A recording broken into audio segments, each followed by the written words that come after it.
This is Miss Tonja Walls Davis. She is a division manager over the Austin Cemetery Division, which is a subset of the Austin Parks Department. Parks Department has maintained the responsibility for the cemeteries since 1986. Ms. Tonja came on board about 3 years ago, I think, 4 years ago, and she had no background in managing a historic cemetery. She did have 20 years experience at being a funeral director here in the East Side, and she had an online master's in business administration. She was one of two people that were considered for the job.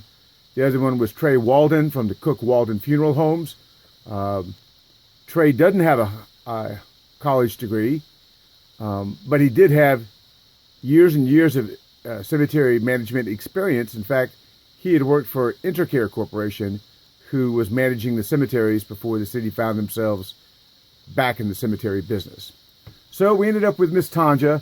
She's had a couple of years to get her feet wet and to learn, and I'm disappointed. She hasn't lived up to her potential. She clearly makes a lot of mistakes, as well as has the inability to oversee the site and ensure that her groundspeople have a good job description and follow city protocol. And so we're gonna start off with several videos. We'll start off with a very simple one, starting off at Oakwood Annex, and it's typical of how the city operates. Let's get into that video.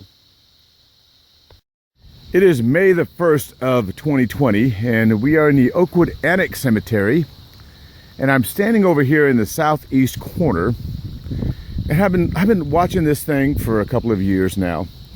I have to look back through my photos, but this is the sprinklerizer system that the city has, and you can see that there's a pipe here, there's a female fitting on the top, and then there's a big hole here in the ground that is, you know, it's an ankle breaker if you step into it. And years ago, at least two, there was a job order to replace this thing, because here's the other one here, still sitting on the ground after 2 years. It got backed into and broken off right down here at the bottom. Typically the mowing crews, when they're zipping around, bump into things, and it doesn't take much when you have the mass of the mower and the weight of a man on it to, especially when something is this tall, to knock it over and break it. And so I saw it wasn't the cemetery crews, it was the city plumber came out and put the new one in. But this is typical of the lack of detail, simple detail, that the plumber put that in, but it wasn't his job to remove this.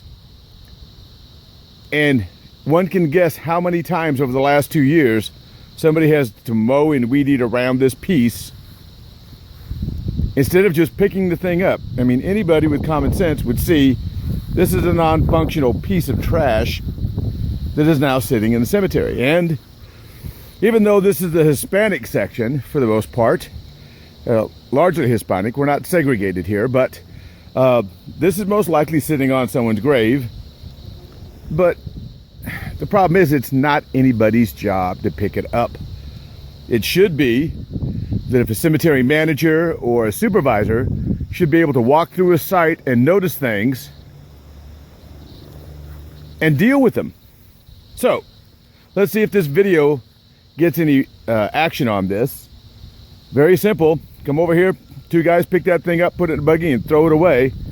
Come back over here next time you have an interment in the cemetery, grab some dirt and put it in the ankle breaker. It would seem that if we could do these simple little tasks, we would be working smart and not hard. But as people will tell you, that's not the way the city works.